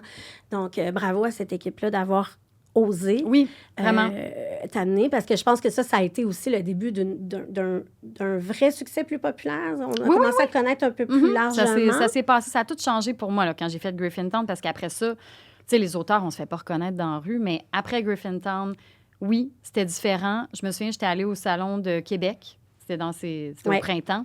Puis là, il y avait une petite file. Il y avait un cordon pour moi. Moi, je ne suis pas une autrice à cordon, là, mais là, il y en avait un cette fois-là. Comment on réagit quand on voit pour la première fois une petite file à sa table? Christy, on est content en tabarouette, puis c'est comme, tu sais, moi, quand des choses comme ça m'arrivent, je dis merci, puis je les absorbe, je les savoure, puis je sais que c'est pas automatique que ça va se produire à nouveau. Mais c'est ça, puis en fait, tu sais, quand je suis allée à Tout le monde en parle, peut-être que j'ai remplacé quelqu'un à pied levé, parce que moi, je l'ai su le mardi que j'allais faire Tout le monde en parle, le jeudi en direct. Ah, mais non. C'est toujours comme ça. Ouais, en tout cas, je peux te dire Je pense pas que t'as été... Je pense pas. Je sais pas, Parce qu'ils mais... t'auraient appelé le mercredi soir. Ah, peut-être. Non, je pense pas parce qu'ils règlent leur liste. À l'époque, ils réglaient leur liste le mardi. Ah, OK. Fait que t'étais vraiment, OK, je j'étais pense, vraiment... sur la première ligne. mais là, après ça, moi, je me suis dit, OK, comment je m'habille? Ah! Puis là... Est-ce que... Alors, ça m'amène à une question parce que on est quelques années après le fameux passage de Nelly Arcan. Ah, oui. Je vois que c'est quelque chose qui t'a... On était beaucoup d'années après. Ah, OK, Attends, c'est pas encore... Mais est-ce qu'on réfléchit beaucoup à ça, à comment on s'habille en entrevue, comment on va être perçu? Oui, c'est sûr, parce que, tu sais, les auteurs, on n'est pas devant une caméra. Fait qu'on n'a pas de linge pour apparaître à l'écran. Comme les actrices ou... Ben oui, c'est ça, ouais. autres, ils ont tous des stylistes. Fait que moi, j'étais... Écoute, bon, c'est sûr que dès que quelque chose t'arrive de même, on dirait que t'as plus rien à te mettre sur le dos, c'est sûr. Mais là, j'avais pour vrai pas grand-chose. Tu sais, quand tu sors de l'écriture d'un roman, puis que t'es... En jogging. Ben c'est ça. Fait que, bref, j'ai pas dormi pendant 48 heures. Pour de vrai, là, pas juste pour faire spécial pendant notre entrevue. Puis j'ai vraiment pas dormi. Fait que quand je suis arrivée là-bas, j'étais complètement à côté de mes pompes. J'étais sur le bord de m'évanouir des marches, pour vrai. Surtout que là, j'avais des talons hauts. Mais pas de stress, là. C'était pourquoi J'ai même pas pensé à comment j'allais répondre aux questions. J'étais bien trop énervée, tu sais. Puis là, tu sais, t'arrives, il y a comme une passerelle, c'est grand, un studio, là, c'est pas chaleureux, là, tu sais, on voit juste le petit espace à la télé, mais c'est immense. Puis là, il y avait mon nom en très, très gros sur un écran, là, tu sais, c'était comme après la pause, puis là, je voyais mon nom, puis oh my God, j'étais vraiment sur le bord de m'évanouir. Puis finalement, tu sais, ça s'est bien passé, mais honnêtement, je pense que c'était pas du tout ma meilleure entrevue. Je comprenais pas qu'est-ce qu'il voulait faire. En fait, là aussi, je venais présenter de la musique, parce que j'étais encore beaucoup associée à la musique. Ah, OK.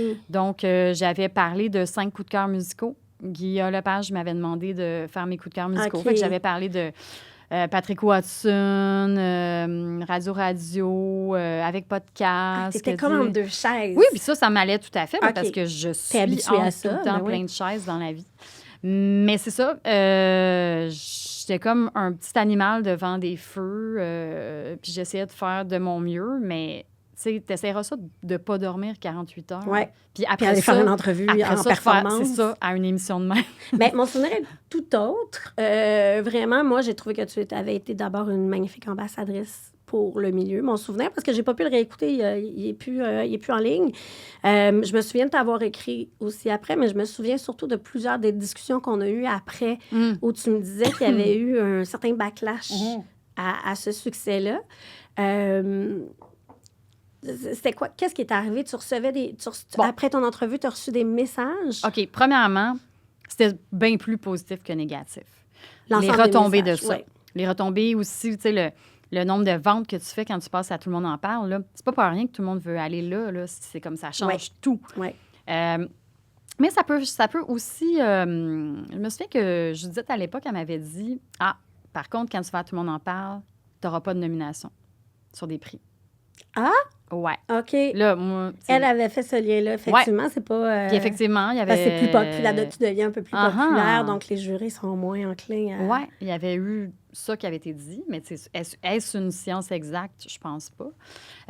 Puis on trouverait sûrement plein d'exemples qui prouvent le contraire, mais c'est comme, OK, t'es dans le camp, tu t'en vas dans ce camp-là, toi. Oui. Et puis, c'est ça, c'était très positif, mais tu sais comment est-ce qu'on est? On retient juste les affaires négatives. Oui. Donc, il y avait je pense pas que c'est... Excuse-moi de t'interrompre là-dedans, parce que je trouve ça important d'en parler, parce que les femmes, tu l'as si bien évoqué dans Les Superbes, on n'a pas le temps d'en parler beaucoup, mais les femmes qui ont du succès reçoivent des coups, puis on n'en parle pas assez. Puis là, avec Les Superbes, tu en as parlé, mais de façon beaucoup plus positive, c'est-à-dire en voulant mettre de l'avant ces femmes-là. Puis sais-tu quoi? Je pense que ça a changé. Oui. Je pense qu'on a avancé. Écoute, je dirais pas que tous les problèmes sont réglés. Puis aussi, je trouve que ça serait le fun que dans notre milieu, oui, entre femmes, mais entre auteurs, qu'il y ait un petit peu plus de... Je cherchais mon mot en m'en venant. J'étais comme, si je pourrais te dire ça. Comme de... oui, de bienveillance, mais de collégialité. Tu sais, Oui. tous les problèmes à l'UNEC, là, c'est parce qu'il y a comme différents types d'auteurs, mais chez les acteurs aussi, puis ils ont l'UDA, puis ça se tient, tu sais, mais je trouve que on est... Bon, c'est sûr que la nature de notre métier fait qu'on est tout seul dans notre bulle, Oui. mais après ça, on va dans les salons, on rencontre plein de monde. On est peut-être plus des êtres solitaires, mais ça n'empêche pas ça de se tourner les uns vers les autres, puis de se tenir un peu, tu sais. Je trouve vraiment que ça manque. Tu sais, ça Oui. fait quand même plus que 20 ans là, que j'ai publié mon premier livre, donc je le connais, mon milieu. J'aime mon milieu, j'ai plein d'amis dans ce milieu-là.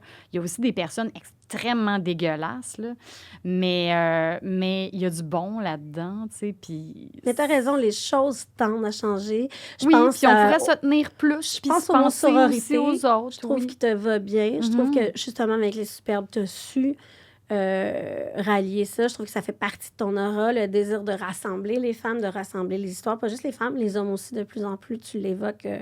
Mais il faut savoir que le succès dérange. Puis quand on passe à la télé, t'es pas la seule. C'est ça l'affaire, c'est que t'es pas la seule à m'avoir mentionné ça. Ah ouais. Il y a de la haine. Oui, puis aussi, tu sais, mettons... tu sais, je me souviens quand j'étais journaliste, quand tout à coup, la fonction des commentaires en dessous des textes est apparue, là, j'étais comme « Ah boy, OK, là, la game vient de changer, là, tu sais. Ouais. Puis c'est comme, t'as pas le temps, là, de t'ostiner avec tout le monde, puis les gens, ils pensent pas 2 secondes, là, ils écrivent vraiment n'importe quoi. Puis là, ben maintenant, moi, je fais de la chronique au devoir, donc j'ai encore ça, là, cette affaire-là de commentaires, tu sais. Puis là, au début, je m'étais dit, OK, je vais répondre à tout le monde. Genre, moi, là, je vais régler tout ça tout de suite en partant. Mais non, j'ai pas du tout le temps de faire ça. Puis honnêtement, je les trouve trop épais, ce monde-là. Ça me tente pas de... Je suis d'accord. Je veux dire, mais quand ça vient de ton milieu, quand ça vient de père... Oui, mais moi, ça vient souvent de personnes extrêmement marginales qui sont frustrées, tu sais, puis qui n'ont pas de rôle pertinent à jouer. Le rôle qu'ils souhaiteraient, en tout cas. Oui, c'est ça. Bien, moi, c'est ça, je voulais l'évoquer parce que je pense qu'effectivement, tu méritais pas cette haine-là. Cette entrevue était porteuse pour le milieu du livre. Comme on a dit, c'était pas du tout ça là, qui ressort. Mais il reste... Il y en a eu. Il y en a eu des tous les échanges qu'on a eus, moi, c'est ça qui m'a... Il y en a beaucoup d'histoires que tu m'as racontées qui m'ont marquée. Ouais. Oui, puis là, il y a beaucoup de temps puis d'années qui ont passé. Mais sur le coup, il y a une lettre en particulier qui m'avait vraiment démolie, là, tu sais. Mais là, ça va, là. Ça va bien. Bon. Une sur tout ça, c'est possible. Oui, mais qu'elle m'avait rentré dedans, par exemple. Ouais, mais c'est ça, faites plus ça. Faites plus ça, les gens. Non. Puis c'est une personne extrêmement problématique qui a été identifiée par plein d'autres mondes, qui est tombée au combat pendant le MeToo. Puis, tu sais, il y avait comme un historique autour de ça, mais on le connaissait pas. Non, il faut se réjouir quand on parle de la littérature, puis quand on parle même pas de nos livres, c'est-à-dire, tu sais, la littérature en ce moment a quand même une belle vitrine malgré la crise. Donc, il faut la chérir. Il faut féliciter les auteurs quand ils participent à l'ébullition littéraire. Donc, je voulais quand même souligner ça, que c'est... Je trouve que tu es quand même une bonne défendresse de la littérature québécoise. Toi aussi? Merci. Mais ça, c'est quelque chose que j'aime beaucoup profondément. Mais moi, j'ai toujours voulu mettre en lumière les autres. Oui, puis tu le fais, tu es dans l'ombre. Mais il y a des personnes comme toi, grâce à qui, nous, on se retrouve dans la lumière. Puis, tu sais, il faut le savoir, là, qu'on fait pas ça tout seul. Oui. Mais j'ai jamais cherché la lumière, mais je suis contente quand la lumière est projetée. Tu sais, je suis contente quand j'ouvre le journal puis que je vois un livre sur lequel j'ai travaillé. C'est une très grande fierté. Non, mais ça doit, parce que moi, là, comme éditrice, là, je veux dire, le livre de Paul Serge, là, c'est comme... Écoute, je suis une mère pour ces petits, là. C'est incroyable, le feeling. Ça, c'est pas la première fois que ça va t'arriver, là. C'est la première fois qu'un livre de... OK, là, j'ai fait plusieurs livres jeunesse à la bagnole. J'ai fait un essai aussi ce printemps. Mais là, le livre de Paul Serge, c'est comme... Il est attendu. Je rêve à des affaires, là. C'est comme... Je te dirais que c'est presque le même niveau d'implication que si c'était moi qui l'avais écrit. Oui. Je peux comprendre. Je peux comprendre. Tu vas voir, je suis sûre que tu vas être une très bonne accompagnatrice. C'est galvanisant, comme je suis sûre que c'est le même effet peut-être que comme si tu l'avais écrit toi-même. Puis, tu sais, moi, des fois, on m'appelle pour des gens avec qui je travaille même pas. Les journalistes m'appellent juste pour telle affaire avec tel éditeur, t'es-tu au courant? même si c'est pas moi qui s'occupe de ce livre-là, je suis heureuse, je suis contente. Oui, parce que qu'il y ait ça des rejaillit sur ça tout le rejaillit sur monde. tout Puis, le oui, secteur. ouais. Donc, il faut célébrer ça. Oui, puis on peut dire aussi que la littérature québécoise est dans une bonne période en ce moment. Oui, en France. France. D'ailleurs, c'est ça, là, j'ai vu que regarde, Mhm. Le vent de la forêt, c'est Gallup. Non, c'est la Desiderata, ça? Oui, tu as Ouais. raison. C'est la Desiderata qui paraît en France chez Cambourakis. Cambourakis, que je connais pas du Non, tout. je suis la première québécoise à publier là. Ah! Il y a des gens d'un petit peu partout. C'est pas que des auteurs français. Puis l'éditrice est super. Tu sais, j'ai changé le titre. Dans le fond, ils m'ont proposé Ben, ça. c'est ça. Puis ça vient du texte. Ça fonctionne C'est- aussi très, très Ça bien. fonctionne super bien au lieu de mettre Le ventre de la forêt. le focus sur un personnage. Ouais. Puis moi, quand ils m'ont proposé ça, j'ai trouvé ça super beau. Puis comme tu sais, moi, j'ai pas de misère à retourner jouer dans les coffres. Puis Et c'est ça, est-ce que tu l'as adapté? On fait plus ça. On fait plus ça. Adapter un livre, C'est là, vrai? tu sais, comme Pour les le marché Français, français, là, est-ce non. que, parce que tu as été, Griffintown aussi est allé en France, Ouais. il n'a pas été, y a-tu été... Un petit peu plus à cette époque-là, OK. mais les Français, moi, je l'ai remarqué quand je suis allée là, au Festival de Paris en avril, ils ont évolué quand même. Il y a Ben, la comme- couleur de comme la tout le monde. langue. Ben, non, mais c'est comme... C'est plus ça, en fait, parce On est que là, même on plus était le pavillon du Québec, comme la Suède ou un autre pays aurait été invité. C'était plus genre folklorique, là. Ouais. Là, c'était comme il y avait un réel intérêt, une curiosité, comme, OK, eux peuvent nous amener une perspective qu'on ne connaît pas, d'autres récits, puis c'était... il y avait cette nouvelle ouverture respectueuse. Puis, tu sais, moi, je vais au Salon de Paris depuis que j'ai eu le prix Anne Hébert, donc en 2003. Puis, en 2003, les gens venaient me parler juste pour entendre mon accent, puis comme trouver ça drôle, drôle et charmant, mais c'est genre pas du tout s'intéresser à ce que j'avais à dire, puis vraiment pas acheter mon livre, là. Mais là, c'est autre chose. Tu as vu le vent tourner. Ouais. Ouais. Ben, il y a Puis- beaucoup d'efforts, hein, je pense, qui sont mis de la Mhm. part des éditeurs québécois pour faire des ponts.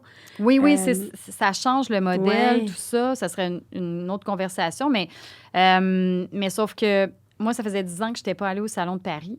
Puis je trouve que vraiment, ils ont fait du chemin. Puis peut-être que nous aussi, dans le fond. Là, tu sais, je Es-tu pense allé que- au dernier? Oui, c'est ça. J'étais là en avril. Ouais. Fait que là, ça, c'était le dernier, c'était le spécial Ouais. Québec. Donc, le Mhm. Québec était à l'honneur. Vous étiez Ouais. une maudite belle gang là-bas. Ah oui, Ça c'était devait être vraiment le fun. ça? C'était super agréable. Puis, tu sais, on faisait plein de rencontres dans le pavillon, des tables rondes, tout ça, qui Ouais. duraient comme 50 minutes. Puis, tu sais comment ça marche là, au Québec, dans les salons du livre. Tu fais ça, tu es devant des personnes âgées qui se reposent Ouais. les jambes puis qui s'intéressent pas aux... Ouais. Il y a personne qui se déplace pour voir ça, mais là, c'était pas de même. Puis les gens, ils restaient tout le long. C'est étonnant parce que le Salon du livre de Paris, c'est une, Ah c'est oui, une oui, il y en grosse a de la foire, là. stimulation, Oui, là, oui, et c'est ouais. ça, plus qu'au Mhm. Salon du livre de Montréal. Là. Mais là, il y avait Mais tout les gens le temps étaient du là. monde. Il y avait tout le temps Ouais. du monde, puis ils écoutaient, puis ils venaient acheter les livres après. En tout cas, on a passé un beau moment là-bas. Mais à la lumière de notre conversation, ce que je remarque, c'est que tu es une jet-setteuse littéraire. OK, d'accord. Mais t'as ébloui partout à travers tes livres. Tu as été sur la scène internationale, sur la scène française. As-tu d'autres... J'ai tu d'autres des ventes? traductions en espagnol, en italien. Incroyable. Ouais, j'ai eu la chance.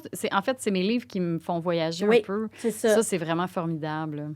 C'est formidable. Puis Ouais. là, j'ai pas parlé de ton une incursion dans la jeunesse, mais tu as écrit un livre jeunesse. Oui, aux oui, éditions très Fronteron. humblement, là, parce que... Mais moi, c'est pas tant de celui-là que je veux te parler, comme de ta première série jeunesse Ah que oui, tu as oui. faite en 2009, qui est Rock'n'Rose. Rock'n'Rose, qui est encore disponible un peu, je pense qu'il est épuisé, mais qui est Oui. disponible encore un peu partout dans les Il y a moyen, là, dans Il y a les moyen de le bibliothèques, trouver. de mettre la main dessus. Mais je me rappelle de l'avoir lu à l'époque, cette série-là.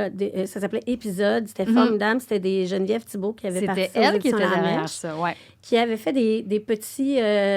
comment on appelle ça? Des petits feuilletons, Oui, finalement. c'est C'était ça, des c'était feuilletons à exactement $1, comme Avec Sophie Bienvenue, Mathieu Simard, Marie-Cécile Labrèche. Puis donc, on pouvait acheter ça très, très peu cher. Au dépanneur. Au dépanneur, ça, je ne me Ouais. rappelais pas. Ouais. Pour Dans les couches spécialement d'or. les ados. C'est ça. Puis toi, tu avais choisi la thématique du rock. J'avais vraiment aimé ça. C'était deux jeunes filles, super. Moi, je te reconnaissais un peu dans la... Il y en avait une qui était plus pop, une plus rock, C'est ça. plus secrète. ça. Ah, t'as tout Fait fait que, ça. moi, j'ai trippé sur cette série-là. Je comprends pas qu'elle Oh. soit plus là parce que je trouvais que ça fonctionnait avec des jeunes filles qui se reconnaissent pas toujours dans le roman miroir québécois, qui n'a pas toujours une problématique. Bon, il y avait des problématiques adolescentes, mais ce qu'on voyait surtout, c'était la passion de la musique. Oui, c'est ça. Leur Parce que désir. j'étais journaliste à l'époque, fait que je m'étais inspirée de tous ces Cœurs de pirates, Ouais. son ascension, puis du journalisme musical. Il y avait comme des faux articles musicaux Oui. qui commentaient leur Ah oui, leur donc j'ai travail. adoré ça. En tout cas, j'aimerais ça que ça revive. Je te le dis. Bon, on lance ça dans On l'univers. lance ça. Mais franchement, Marie-Hélène, je suis ravie d'avoir tous ces livres avec moi puis de faire partie de ton univers littéraire. Ah! C'est malheureusement la fin. J'ai comme pas... Regarde, j'ai la moitié des Totalement. choses que je voulais J'aurais jasé parler. encore 3 heures. C'est fou. Qu'est-ce que je voulais dire? Ah, je t'ai pas dit qu'est-ce que j'avais acheté avec mon prix. Hein? Qu'est-ce que t'as acheté? On est un petit peu... Attends, on va voir. On est un petit peu sous. Un petit OK. peu pas saoul. Bon, Vas-y donc. OK, Qu'est-ce que t'as acheté avec 30 000 c'est gênant, je te jure. Un char? Non, c'est... bon, premièrement, c'est 25 000. Puis, pas imposable, comme on a dit. Et là, Tu veux pas le dire. j'ai vraiment fait un move de doji bag, là. Parce que moi, ça faisait comme longtemps que j'en voulais un spa. Oh Dans ma my God! Puis là, mon chum était comme, moi, je veux pas mettre de l'argent là-dessus, là, tu sais, achète-toi là si tu le veux. Puis là, j'étais allée au club piscine, puis j'étais comme, ah, c'est bol, c'est bien que trop cher, cette affaire-là.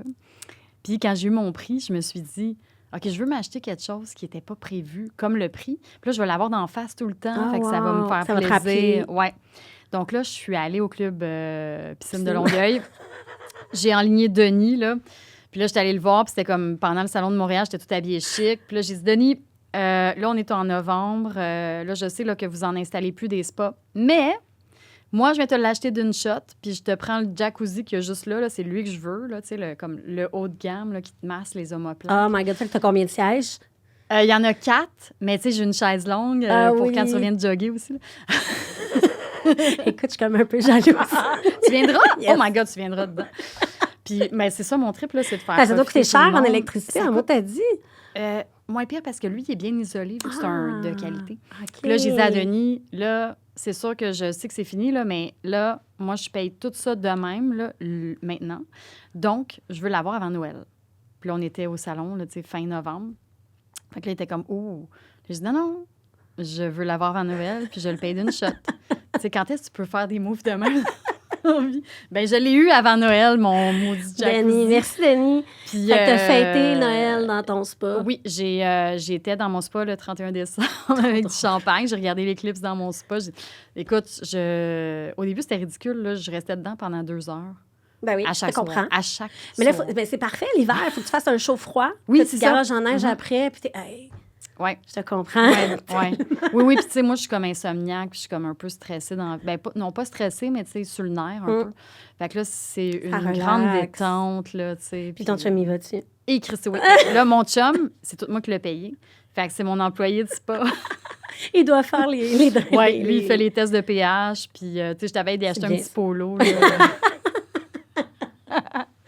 Oh, Mais ben pour vrai, écoute, tu viendras, j'aimerais vraiment ça. tellement, Ouais. j'aimerais vraiment ça. J'aimerais te célébrer ta littérature en levant un verre dans le spa. Franchement, merci tellement, Ben, merci Marie-Hélène, à pour toi. ce moment-là avec C'était le toi. fun. C'était vraiment agréable. J'espère qu'on va se retrouver à travers tous les prochains salons du livre. Puis on n'a même pas parlé de nos fameux parties du Lion d'Or, puis de tout ce qui Hey se passe là dans là. les loges. Ben oui, parce que... Attends, je vais prendre 2 secondes. Tu as été parce qu'il y a plusieurs années, on a parti un espèce de party post-Salon du livre pour Mais les hein? auteurs.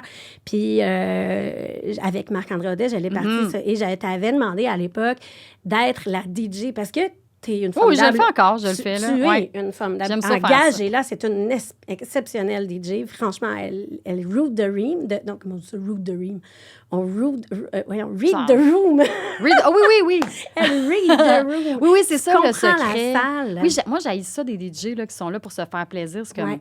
gars, là, eux autres, là, c'est leur party. Là. C'est Ouais. le monde du livre, ils veulent telle tune, mais leur, Ouais. même si ça ne te tente pas. Tu sais. Ouais. Moi, quand je fais ça, c'est pour faire plaisir. Puis, en fait, j'ai commencé à faire ça quand j'étais au voir. Le DJ était vraiment mauvais. Puis là, je connaissais beaucoup trop la musique là, pour endurer ça à mon party de Noël. Fait que j'ai fait comme, j'ai comme pas le choix de comprendre comment ça marche, là, la console. Puis c'est pour ça que Mais là, tu sais, t'es devenue une DJ mythique du ben, du le Lion d'Or. mythique, wow, On là, m'en parle mais encore. ça s'est souvent passé au Lion d'Or. Vrai. Puis j'ai fait beaucoup de parties de bureau. Puis là, tu vois, là, le Québec-Amérique, là, Caroline Fortin m'ont engagée pour leur party des 50 ans. Ouais. J'ai fait le party... j'ai fait un DJ set à Paris. Ah! 100% québécois. Ah, j'ai vu une photo raconte-moi ça, on va prendre le temps d'en parler. Écoute, c'était écœurant, là, c'était vraiment le fun. Tu sais, je leur ai mis vraiment juste la musique keb, là, tu sais, puis j'ai fait exprès là, de mettre des gros accents, là, tu sais, les Dead Obies, Lisa Leblanc, Malajube, Illégal de Marjo. Ils ont trippé? Ils ont trippé, marché? là. Écoute, c'était vraiment... J'ai mis une adaptation de Boogie Wonderland dans les années disco du Québec, là, tu sais, c'est pas Boule Noire, c'est qui? En tout cas, tu sais, une espèce de version keb, là. Puis écoute, ça se pitchait partout. Danser de Nanette Workman. Eux autres, ils ont comme des moves là, qu'on connaît pas. Puis là, il y avait comme... On voyait la Tour Eiffel. On était juste à côté de la Tour Eiffel. Puis c'était des fenêtres, un mur fenêtre. C'était magnifique. C'était juste fou là, d'entendre les 3 accords ou Xavier Caffine, puis d'avoir la Tour Eiffel à côté. C'était malade. Bien, tu es une grande ambassadrice de la littérature québécoise, je te l'aurais dit. Merci pour tout. Merci de nous avoir fait voyager. Merci, Mimi, pour l'invitation. C'était le fun. Bye.